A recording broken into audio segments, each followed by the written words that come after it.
offered him some beer, and they got in the car and started driving away. David Payton said the person that picked him up, he gave him some beer, he gave him some Valium, he gave him some marijuana.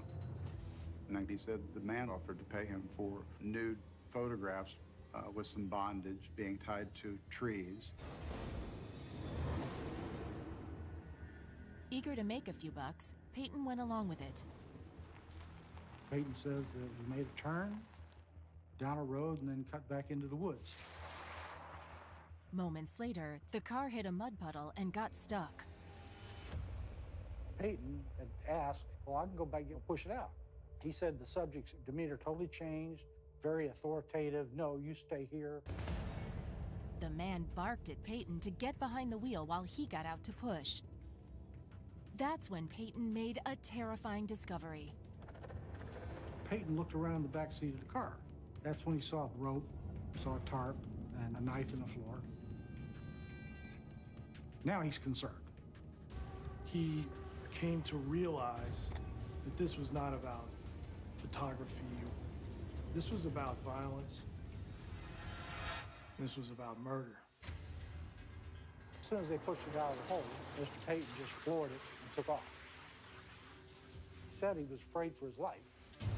Payton's head was spinning with fear, booze, and drugs when he was pulled over by the cops in Fort Myers. By the time he was found, the car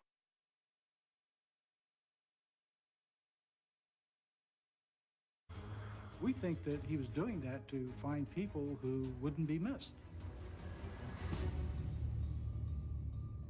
Conahan's patterns were suspicious and aligned with what investigators were looking for. he made contact with several different people, and of course that would get everybody's hair on the back of their neck raising because we were scared, oh my God, is he gonna pick this guy up? Mr. Conahan was a hunter. It was almost like he was a starving animal looking for food. Detectives needed to come up with a plan and designed one that was risky but could ultimately bait Conahan into a trap. Once we found out what Conahan was looking for, we decided that we would put out some decoys. And we did that.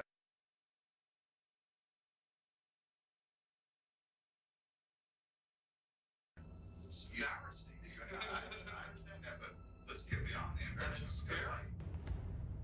Detectives waited until they knew they had Conahan backed into a corner, then hit him with another surprise. We had obtained enough probable cause that Conahan could be connected to these crimes that I was able to obtain a search warrant. I know you want to call home. What you're going to hear there is that right your house right now. Oh my God! I was honestly thinking the worst. Well, I'm sure that the officers that are there already have explained to them our situation. We're going to have to explain. Oh my gosh! What we've done there is we're serving a search warrant in your home. While he was being interviewed, that's when we processed his house. We picked up some of his clothing. We actually found a 1/4-inch rope, pliers, paring knives, tarps, a lot of the items that would normally be in a murder kit. There was another small but potentially significant piece of evidence the team was hoping to link to Conahan. One piece of evidence came from the body of Richie Montgomery. When he was swabbed, they found a paint chip down by his hip. When we served the search warrants on Mr. Conahan's little blue car, we also collected samples of paint. The samples, along with the other evidence, were rushed out for testing. Investigators at the motel were hoping to skillfully pull a confession out of Daniel Conahan. But I most certainly have not tied anybody up. I most certainly have not engaged. You can talk to anybody you want. And I have not engaged in sex with bondage. I thought maybe once he knew that I caught him in some lies or some untruth that he would maybe